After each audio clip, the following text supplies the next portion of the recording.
Howdy howdy, my name is John, and this video is my June 2021 wrap-up video.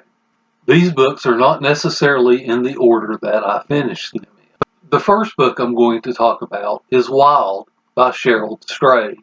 If you're unfamiliar with the book, it's about a young woman who, in her early 20s, loses her mom to cancer. As a way to work out her grief, she decides to hike a large portion of the Pacific Crest Trail. The book details stories while she's hiking the trail and mixes them with stories about her life before she started to hike the trail. I do have mixed emotions about the book, but overall I did enjoy it. I gave it 4 stars. I also watched the movie that is based off of this book, and I did enjoy the movie as well. Not quite as much. The movie did feel a little bit long to me, really because a lot of it is about her hiking. There's a lot of scenes that in the book kind of get played out really well, but in the movie you only see a glimpse of it. A good example is in the book, Cheryl tells about how someone gave her a Bob Marley t-shirt, and you only get to see that t-shirt for a few seconds in the movie. The next book is The Caves of Steel by Asimov. This is the first book in his Robot series, one of Isaac Asimov's best-known work. At its heart, it's a detective story, with the exception that one of the detectives is a robot. I have shot a detailed review for this book, so I'm not going to go into it too much here. I haven't edited that video yet, so it should be out later this month. I did enjoy the novel, but I only gave it 3 stars. I definitely had problems with it.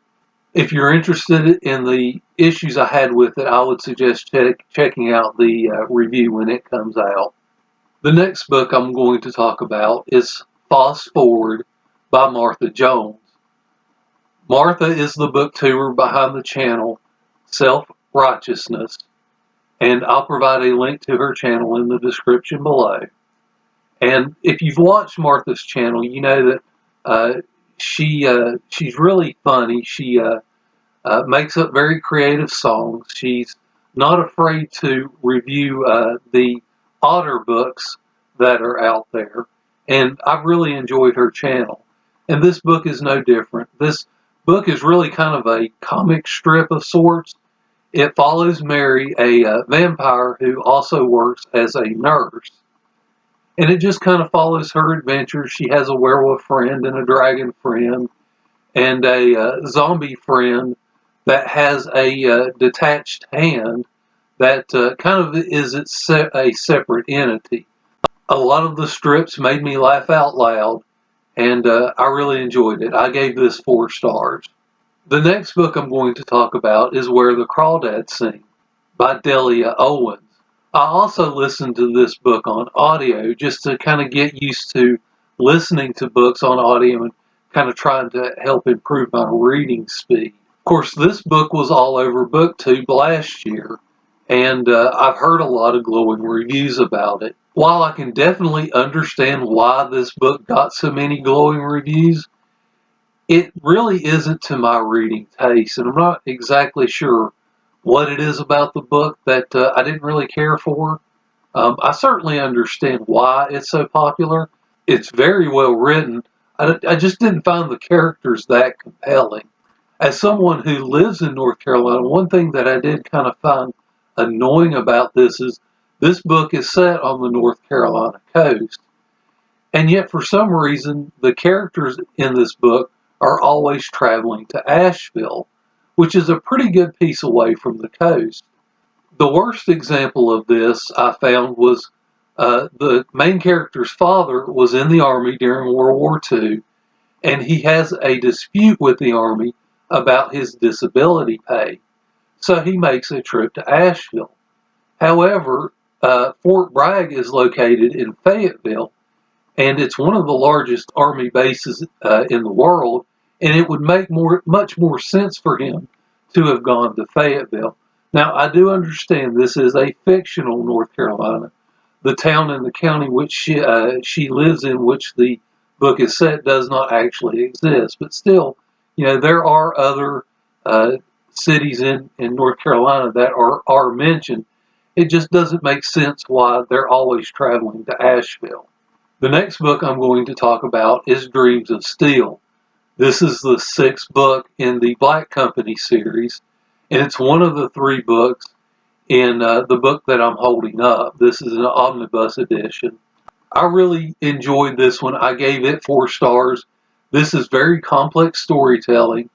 The book weaves multiple storylines together really well. This is my second favorite of the Black Company series that I've read thus far. My favorite being The Silver Spike, which is also included in this collection. The next book I'm going to talk about is Phased Out by Piers Anthony. This is the 7th and final book in his Apprentice Adept series. I am planning on doing a detailed review of this book later on. I did really enjoy it. I gave it 4 stars. I did think that this is more or less a satisfying conclusion to this series. The next book that I'm going to talk about is Life's Little Instruction Book by H. Jackson Brown, Jr. I received this book as a high school graduation gift. That was 30 years ago. I'll include a picture to show you what I looked like 30 years ago. Since this is the anniversary of my high school graduation, I thought it would be a fun activity to reread this book, and this book is good. I gave it 4 stars. It's really just a collection of little aphorisms. I think there's 511 in them. I certainly don't agree with everything the author has to say, and honestly, a lot of them are kind of common sense, but when you're 18, common sense can be hard to come by. The next book that I'm going to talk about is Brothers in Arms. This is the 2nd and final book in the Dragonlance Raistlin Chronicles series. I've done a dedicated review for both this book and the first book in the series. I gave this book 5 stars. I really enjoyed the storytelling in this book. The book covers Raistlin and his twin brother Caramon as they join a mercenary army, and it covers their training and their first battle. This book also covers the adventures of their half-sister Kitiara. This is a book that I'm reading with a real-life friend of mine, and basically we're reading a chapter a day until we finish the book. After we finished Brothers in Arms, we started the first book in the Dragonlance Preludes series. There's a total of 6 books in this series, and we're about halfway done now in this book. This book follows Sturm and Kitiara. This book covers the 5 years before the events of the Dragonlance Chronicles start. I am really enjoying this book. The book features a race which doesn't get enough attention, in my opinion, in fantasy literature. Sturm and Kitiara have joined a group of gnomes, and they're having a grand adventure. You might have noticed a theme with the previous 2 books that I talked about. Those are books in the Dragonlance series. And this month, Noah from Everyone Who Reads It Must Converse and several other booktubers announced that they were going to read Dragons of Autumn Twilight this month. I originally had not planned on reading the book this month, as I was really wanting to finish the Preludes series and then go from the Preludes back into the Chronicles to get a full picture of the events that happened before the Chronicles began. However, during the month, Beth Ann announced that she was planning on reading Dragons of Autumn Twilight this month. One of the very first videos of mine that Beth Ann watched and commented on was my review of the first book in the Dragonlance Legends trilogy, and we've been kind of Dragonlance buddies ever since then. And the more I thought about it, the more I did not want to pass up an opportunity to discuss the book. I'm reading the book out of this annotated version of the collection of all three of the books. The annotations provide behind the scenes information about the book and really the entire Dragonlance story. Beth Ann has also read all of the books that are kind of discussed, and so it's been really interesting to talk to her about how this book fits in with the rest of the books. I'm probably going to do a dedicated review on Dragons of Autumn Twilight at some point in the future. I will say now, I gave this book 4 stars.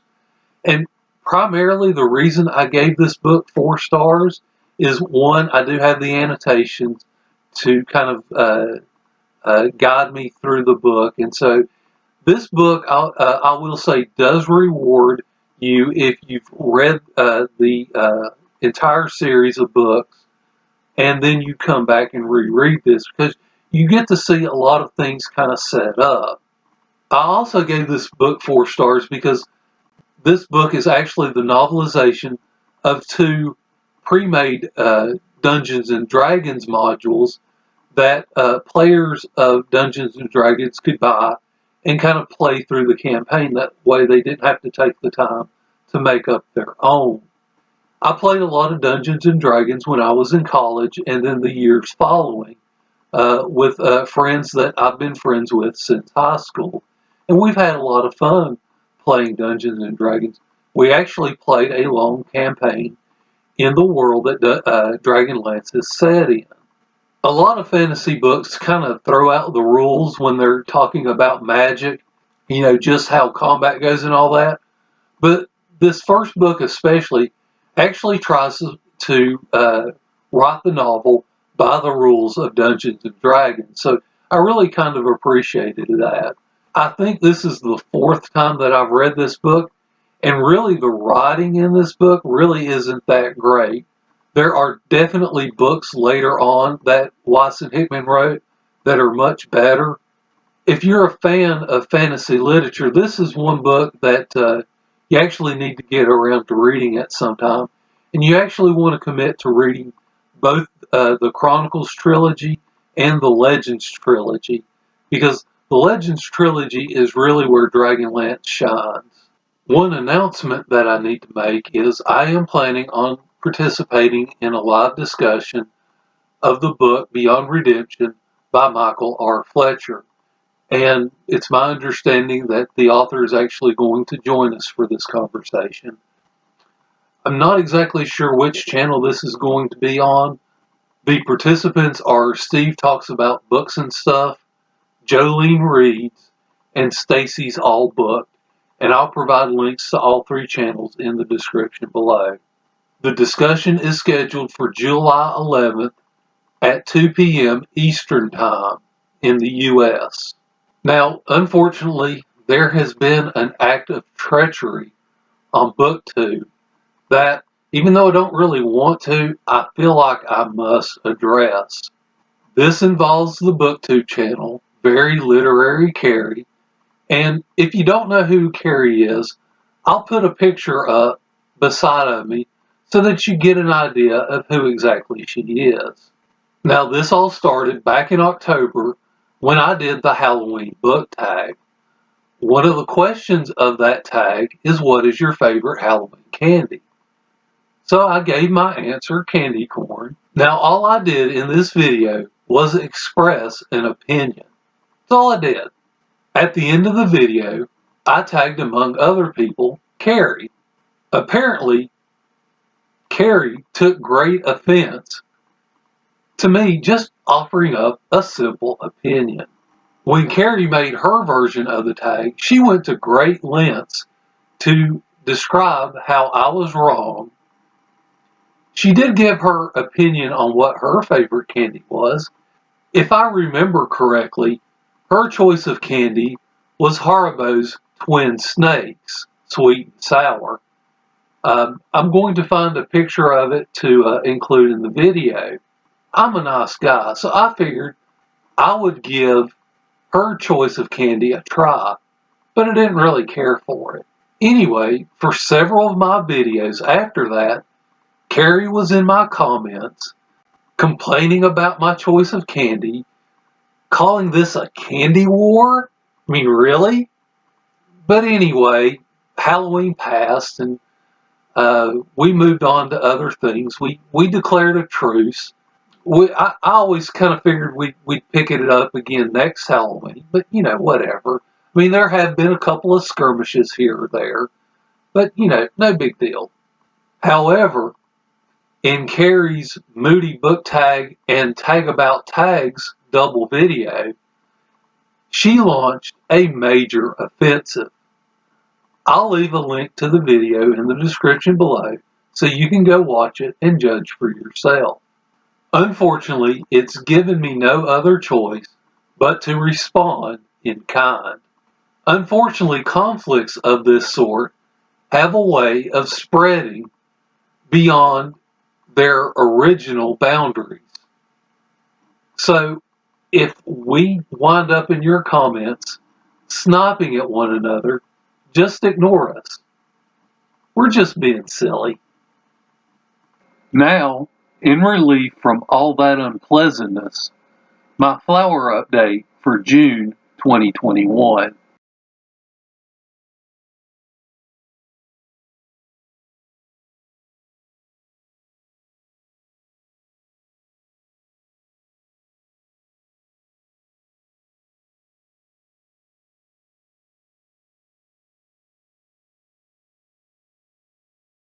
Thank you for watching this video, and I hope you enjoy the rest of your day.